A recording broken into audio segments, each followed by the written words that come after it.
আজকে একটা রান্নার ভিডিও শেয়ার করছি। এটা হলো সাবুর খিচুড়ি। তো যে কোনো উপোস বারে এটা কিন্তু একটা পারফেক্ট রেসিপি। আর এই রেসিপিটা কিন্তু সবাই খুব ভালোবেসে খাবে আর চটপট তৈরিও করা যাবে কোনো রকম ঝামেলা ছাড়াই। কিন্তু যারা লুচি পরোটা রুটি এসব খেতে পছন্দ করে না তাদের জন্য কিন্তু এটা দারুণ একটা খুব আমার পছন্দের একটা রেসিপি। তো প্রথমে একটা কুকারে আমি কিছুটা গাওয়া ঘি নিয়ে নিয়েছি। আর সেখানে আমি সকাল থেকে কিছুটা সাবুদানা ভিজিয়ে রেখেছিলাম আর ঘিটা একটু দিয়ে দিলাম পরিমাণ মতো। তো তার মধ্যে আমি জিরে ফোড়ন, একটা তেজপাতা আর কাঁচা লঙ্কা, শুকনো লঙ্কা দু রকমই ফোড়ন দেওয়া যাবে। আমি কোনো কিছু বাঁটবো না, পুরো গোটা গোটা সব মশলাই দেবো। আর খুব তাড়াতাড়ি এবং কোনো ঝামেলা ছাড়াই রেসিপিটা বানানো যাবে।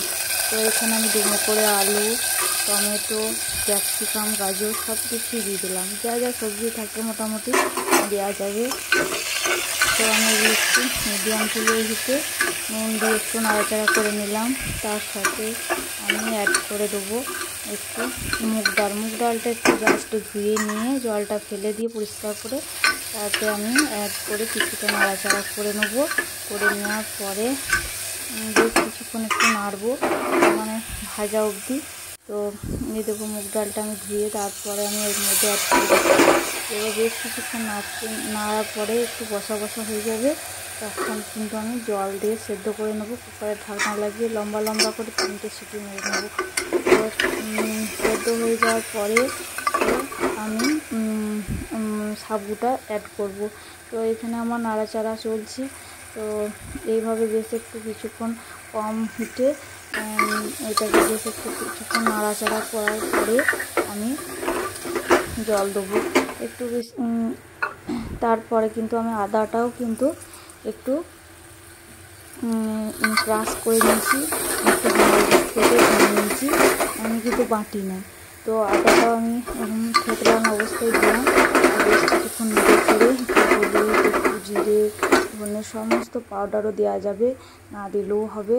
তো আমি এখানে হলুদ গুঁড়ো, নুন, চিনি সব কিছু ব্যালেন্স দিয়ে করে তারপরে আমি একটু নাড়াচাড়া করে তারপরে আমি একটু জল দেবো, জল দিয়ে নেবো। ভালো করে নাড়াচাড়া করে নিতে হবে। তো দিয়ে তারপরে আমি জল দিয়ে দেবো।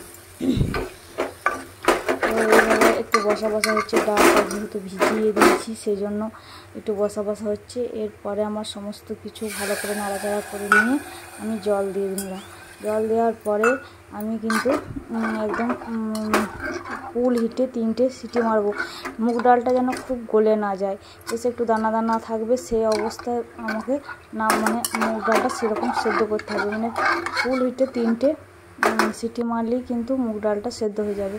তো যা এরপরে আমি একটু চিনি দিয়ে একটু নুন দিয়ে আমি সেদ্ধ করে নিয়ে আমি কুকারের সিটিটা খুলে কিন্তু আমি সাবুদানাগুলো অলরেডি দেখো দিয়ে দিয়েছি। দিয়ে খালি জাস্ট একটু ফুটে উঠবে আর সেটাকে আমি বন্ধ করে কিছুক্ষণ নামিয়ে রেখে দিলেই আমার রেডি হয়ে গেল আমার সাবুর খিচুড়ি। দেখো আমার অলরেডি সাবুর খিচুড়িটা রেডি হয়ে গেছে, পারফেক্ট সাবুর খিচুড়ি। তো খুবই সুস্বাদু খেতে হয়। করে যারা খাও নাই তারা একবার ট্রাই করে দেখতে পারো।